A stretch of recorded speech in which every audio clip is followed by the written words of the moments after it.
Salut à tous, c'est Lunaris. Aujourd'hui le test de la Honda CBR 500R de 2018. Allez, c'est parti.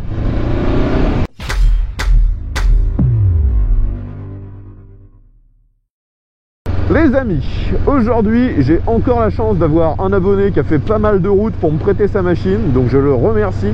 C'est de plus en plus fréquent que les abonnés viennent de très loin, c'est surprenant de mon point de vue, mais je les remercie encore. Donc aujourd'hui le test de la CBR 500R. Cette machine est en fait la version sport de la gamme CB500. Donc cette gamme se compose de 3 machines, peut-être même 4 si on extrapole. Donc il y a déjà la CB500F que j'ai déjà testé, qui est un roadster. Ensuite vous avez cette CBR 500R qui est donc la version sport, basée sur le même moteur, même cadre, mais avec un carénage et une position un tout petit peu plus sport. Et vous avez la version trail, la CB500X. La dernière qui est de cette catégorie, c'est la Rebelle 500 qui elle n'a que le moteur de cette gamme 500, elle n'a pas le cadre.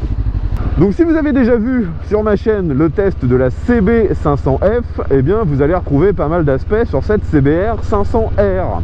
Je rappelle que toute cette gamme CB donc est motorisée par un bicylindre en ligne de 471 cm3 qui développe le maximum autorisé pour le permis A2, c'est-à-dire 47,5 chevaux ou 35 kW. Cette CBR 500R est globalement un peu plus lourde que sa sœur la CB500F, tout simplement parce qu'elle a des carénages supplémentaires. Donc là on arrive à un poids tout plein fait, juste en dessous des 200 kg, on doit être à 197-198 kg. La machine qu'on me prête aujourd'hui est très peu accessoirisée, elle est globalement d'origine. Les seules options que vous pouvez remarquer dessus, c'est la bulle devant qui a été remplacée par un modèle de chez Air Max, un modèle fumé avec une courbure un petit peu différente. On a également l'échappement qui a été remplacé. Celui d'origine a un look, on va dire, assez bizarre, un look un peu futuriste. Là, ça a été remplacé par un modèle vraiment classique de chez Delkevic, tout chromé. Dernière option, vous pouvez voir un capot de selle qui permet de donner un look un peu plus sport à cette machine. Donc comme je vous l'ai dit, c'est une CBR 500R de 2018, donc une phase 2 qui se voulait un petit peu plus sportive dans son design par rapport à la première génération qui était sortie en 2013-2014. Et si vous êtes intéressé par un modèle neuf, sachez qu'elle est toujours disponible actuellement en 2020 dans une 3e phase qui est encore plus sport. Bien que cette CBR soit la plus sportive de la gamme CB, on est quand même sur une moto relativement classique au final. On a une position pas vraiment sportive. Au niveau de la hauteur de selle, c'est très comparable avec la CB500F, bien sûr. Le réservoir n'est pas trop large, on arrive bien à coller nos genoux le long de celui-ci et à faire corps avec la machine. Et la position est un tout petit peu basculée vers l'avant parce que à la place d'un guidon droit, ils ont mis des demi-guidons pris au-dessus du thé de fourche. Il est quand même super large au final, ce guidon est relativement haut. Donc la prise en main n'est vraiment pas compliquée, ça penche juste un petit peu le buste vers l'avant. Au niveau des commandes au pied, ça m'a l'air tout à fait standard également, j'ai pas une position avec les genoux extrêmement pliés comme on pourrait l'avoir sur d'autres sportives. Au niveau de la position, finalement, on est beaucoup plus proche de ce qu'on aurait sur un roadster caréné type Diversion 600 ou ER6N que sur une véritable sportive. Alors un des avantages clairement à cette CBR par rapport à la CBF, c'est justement ce carénage qui permet d'avoir la fixation des deux rétros qui est bien plus loin et donc on voit parfaitement ce qui se passe derrière dans ces deux rétros. C'est bien mieux que les rétros qui seraient sur le guidon. Alors nous sortons de l'agglomération, j'accélère un tout petit peu. La sonorité de l'échappement en restant à mi-régime est vraiment très très faible. Actuellement il y a la chicane.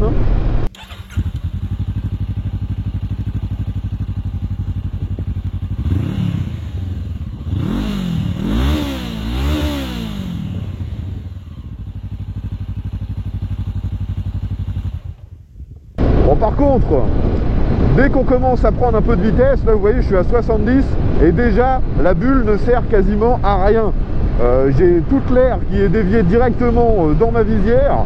Le seul moyen de rendre ce truc efficace, ce serait de me pencher à mort et de me mettre, vous voyez, complètement allongé sur le réservoir, ce qui me donne une position pas confortable du tout, avec les bras très pliés. Je perds en manœuvrabilité, c'est extrêmement désagréable. Donc forcément je reste droit et je me prends tout le vent dans la tête. Alors voyons si c'est facile à prendre en main à très basse vitesse avec ce petit virage. Ouais, ça va. Franchement, la machine se prend assez facilement en main, mais c'est loin d'être la meilleure de sa catégorie. Je trouve par exemple qu'une Diversion 600 est plus maniable à basse vitesse que cette CBR. Donc nous voilà sur la route que j'utilise habituellement afin de tester l'accélération. Donc on va faire la même chose sur cette CBR 500R. Je rappelle qu'on est donc sur une motorisation bicylindre de 471 cm3 qui produit 47,5 chevaux. La moto fait un petit peu moins de 200 kg. Elle est équipée de l'ABS, mais il n'y a pas de traction control, il n'y a pas d'autres aides électroniques. Allez, on est parti. Let's go!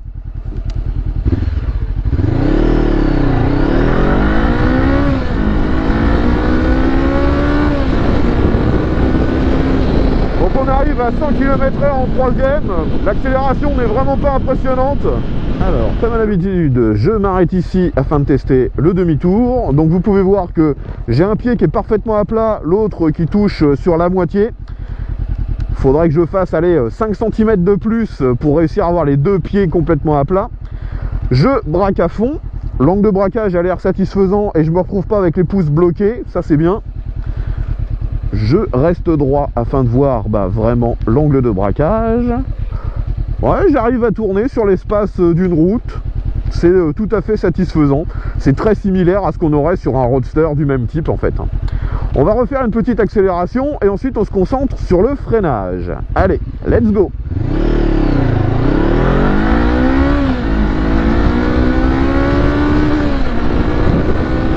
Et je ralentis. Frein arrière, frein avant.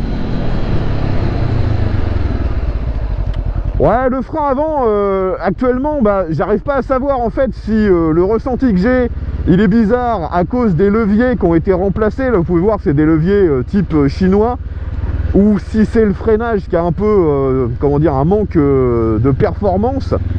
À l'avant, on est sur le même monodisque que sur la CB500F. Mais là, le ressenti, en fait, il est plutôt bon lorsque je commence à freiner. Mais lorsque je veux freiner vraiment très fort, vous voyez que au bout d'un moment, j'arrive quasiment en butée par rapport à ma poignée. Et à ce moment-là, la sensibilité, elle devient vraiment mauvaise. Donc, je suppose quand même que ça vient du levier. La puissance de freinage, sinon, elle est suffisante. Mais ça n'a rien d'exceptionnel. Dans ce rond-point, ça se penche relativement facilement. Les pneus sont pas trop gros, à l'arrière c'est un 160. Donc sur cette moto on retrouve les fameuses commandes japonaises mais version Honda. C'est-à-dire vous avez le klaxon à la place habituelle des clignotants et les clignotants à la place du klaxon. Donc c'est assez déroutant et parfois on a tendance à se tromper. Sinon sur le reste des fonctions c'est très classique. On peut signaler la présence d'un feu de détresse, ça c'est plutôt pas mal. Mais sinon il n'y a rien de spécial. Le tableau de bord, lui, est relativement classique également. On retrouve le compteur qui était sur beaucoup de machines Honda jusqu'à il y a encore peu de temps. Un compteur à cristaux liquides. Vous avez un gros compte tour, pareil, à cristaux liquides. Une jauge de carburant, la vitesse, bien sûr, une petite horloge. On peut naviguer dans les menus afin d'avoir trip partiel, le kilométrage de la moto. Vous pouvez également afficher la conso moyenne et la conso instantanée. Par contre, il n'y a pas de témoin de rapport engagé. Depuis tout à l'heure, je me surprends en fait à rouler vraiment à très bas régime avec cette moto. Elle incite à rouler cool. Elle n'a pas du tout de comportement, sportif, comme on pourrait l'attendre d'une CBR. Alors je vais tester la souplesse de ce moteur. Donc là, vous voyez, je suis à 30 km/h en 6ème. Le moteur, il broute, il reprend, mais franchement, il aime pas. Faut pas être en dessous des 1600, 1700 tours. Sinon le moteur il a vraiment du mal. Vous voyez, je reprends à 1500, ça broute et ça finit par reprendre. Ça marche très bien au-delà des 2000 tours en fait. moto est plutôt agile en fait, hein, mais on s'attendrait mieux venant d'une petite cylindrée comme ça. Là on est sur l'agilité qu'on aurait par exemple sur un 600 quoi. Donc là vous voyez je suis en côte, je suis à 3000 tours à 60, j'accélère fort, il se passe rien, je redescends d'un rapport, il se passe rien, deux rapports, là ça marche un peu mieux. Si vous n'êtes pas au minimum à 6000 tours, vous n'aurez pas de relance satisfaisante quoi. Ça fait le boulot, mais il n'y aura pas de sensation. J'arrive sur ce petit dodan à 30 km/h comme d'habitude. Les suspensions ont l'air tout à fait standard, une fois de plus. Je pense que c'est vraiment ce qui caractérise cette moto. Tout est moyen, standard. Donc là, je suis de nouveau à 30 km/h. La fourche à l'avant, elle est réglable. À l'arrière, c'est réglable en précontrainte. Et ça fait le boulot sans être génial, ni spécialement confortable ou sport. C'est vraiment standard. Allez, nous voilà dans une succession de virages. On essaie de rester un peu dans les tours.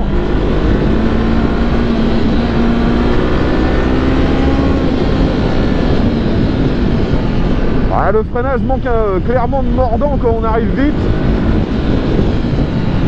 Il n'y a pas trop de transfert de masse vers l'avant, par contre ça c'est plutôt pas mal.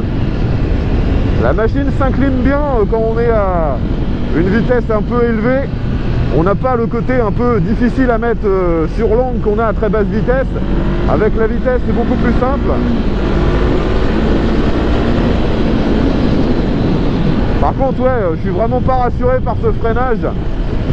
Les leviers à mon avis ne sont pas vraiment adaptés à cette moto. Donc vous l'aurez vu hein, dans cette succession de virages, il y a moyen de prendre de la vitesse, il y a moyen de s'incliner, de rouler de manière un peu sport. Par contre, à aucun moment on a un comportement moteur qui lui serait sport. C'est pas assez rageur, ça me prend pas assez vite de tour. C'est une moto on va dire classique déguisée en sportive. Et je réaccélère.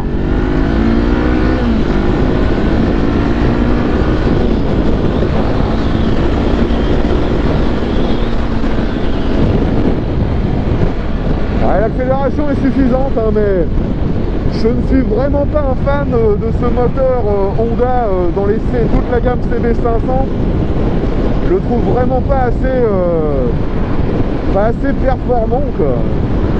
Ça manque de coupe, ça manque de coup de pied au cul. Il n'y a pas vraiment de sensation qui se distille par ce moteur. C'est vraiment dommage. C'est d'ailleurs déjà ce que je reprochais un peu à la CB500F lorsque je l'ai testé, et il y a de ça à peu près 2 ans. Allez, petit pif paf.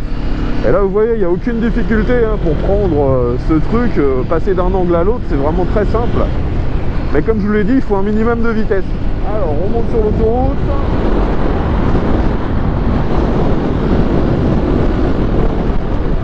Alors on retrouve malheureusement le problème de la protection face au vent. Là sur l'autoroute, j'ai énormément de vent qui m'arrive dessus. On va faire un test de relance. Là je suis en 6e à 100 km/h. J'accélère à fond. 110, 120, 130, 140. Donc vous voyez que ça reprend de manière relativement classique, une fois de plus, là rien de transcendant. Parce que quand je suis stabilisé vers 110 sur l'autoroute, je suis à peu près à 5000 tours. Donc le moteur n'est pas du tout dans sa phase de puissance, on dira. Bon, comme je vous l'ai dit, cette moto, ça manque vraiment de sensation, hein. Ça n'a de CBR que le nom en fait. Hein. Mais par contre, là où c'est vraiment super, c'est au niveau de la consommation. J'ai mis la conso instantanée, vous pouvez voir que là en roulant cool, je suis à peu près à 2 litres au 100. Et même stabilisé sur l'autoroute à 110, j'étais à 3,5 litres au 100, ce qui est vraiment pas mal. Le propriétaire, lui, a une conso moyenne de 3,5 litres au 100. Donc les données constructeurs, pour une fois, sont vraiment fiables. Concernant tout ce qui est éclairage, je vous ai dit c'est une phase 2. Donc sur cette phase 2, on a l'éclairage avant-arrière qui est à LED. C'est une petite particularité bien sympathique, un peu plus moderne. Par contre, sur cette phase 2, ils ont fait l'impasse des clignotants LED. Ils sont toujours avec des clignotants à ampoule et c'est bien dommage. Donc vous pouvez voir que remonter une file ne pose aucun problème. La moto n'est pas trop large. Avec les feux de détresse, c'est encore mieux. Les gens me voient bien, ils se poussent un petit peu. C'est vraiment une moto qui est taillée en fait pour le quotidien, quoi. Voilà, c'est le CBR du quotidien. Allez, je dépasse.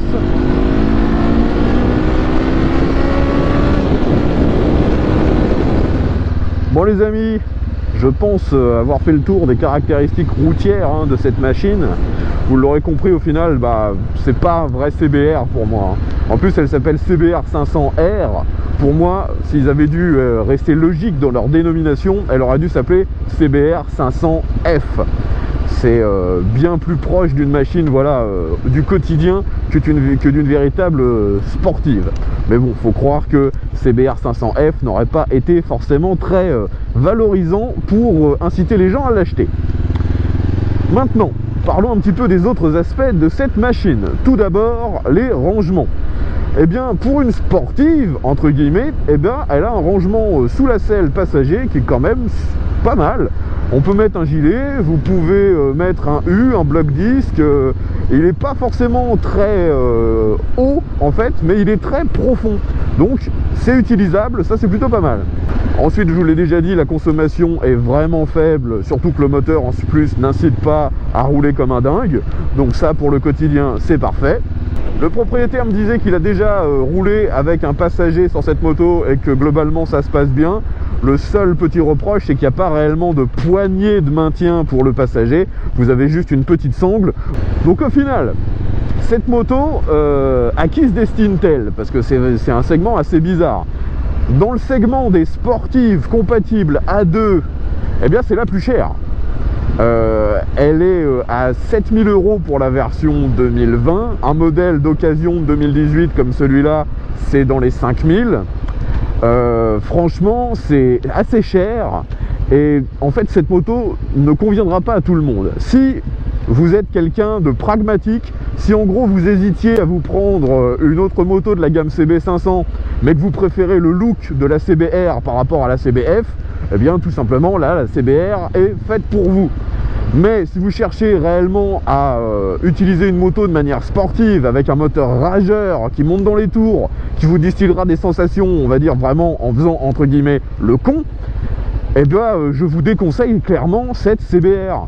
Vous avez bien d'autres concurrentes qui seront plus adaptées à ça. Là le problème c'est que la moto, je vous l'ai dit, le moteur n'a pas un comportement vraiment sportif. En plus elle est relativement lourde. Donc ceux qui cherchent vraiment du sport, vous avez plein de concurrentes. Vous avez la Yamaha R3, la Ninja 400, Ninja 300. Vous avez aussi la KTM RC 390. Toutes ces motos feront entre 30 et 40 kg de moins que cette CBR 500. Elles seront aussi un peu moins chères. Donc voilà, il faut le savoir. Si vous cherchez du sport, eh bien la CBR 500R, ce n'est pas ce qu'il vous faut. Alors pour conclure sur les points positifs de cette machine, c'est une Honda. La moto elle est chère, mais globalement toute cette gamme de CB500 est réputée ultra fiable. Les coûts d'entretien ne sont pas délirants. Donc ça peut être aussi à prendre en compte, mais une fois de plus, c'est un point important pour ceux qui sont les plus pragmatiques et qui utilisent leur moto, on va dire, dans un but utilitaire, plaisir, balade, mais qui ne cherchent pas forcément la performance ou les sensations à tout prix. Je pense avoir fait le tour des caractéristiques de cette CBR 500R modèle 2018. Si vous avez des questions concernant ce modèle, mettez ça dans les commentaires. Si vous possédez une de ces motos, peu importe la génération, dites-nous ce que vous en pensez. Quels sont les points que vous avez appréciés, les autres que vous avez plus regrettés, et quels sont aussi les accessoires que vous privilégiez sur ces machines-là. Ce sera très intéressant d'avoir votre retour d'expérience. C'est une machine qui est en vente maintenant depuis 7-8 ans. Il devrait y avoir quand même pas mal de gens qui l'ont possédée. Je tiens encore à remercier l'abonné qui a fait le déplacement pour me prêter cette machine. C'était très sympa de sa part. Et je reprécise que la plupart des tests sur ma chaîne sont avec les machines de mes abonnés. Donc si vous avez une moto ou une voiture que vous aimeriez me voir tester en vidéo, contactez-moi. Tous les moyens de le faire sont dans la description. Je rappelle que moi je me trouve en Normandie, dans la région de Rouen. J'espère que vous aurez apprécié ce test. Si c'est le cas, pensez à mettre un petit pouce vers le haut, à vous abonner, à partager la vidéo sur les réseaux sociaux. Et j'espère qu'on se retrouvera très bientôt pour un nouveau test. Allez, bye à tous!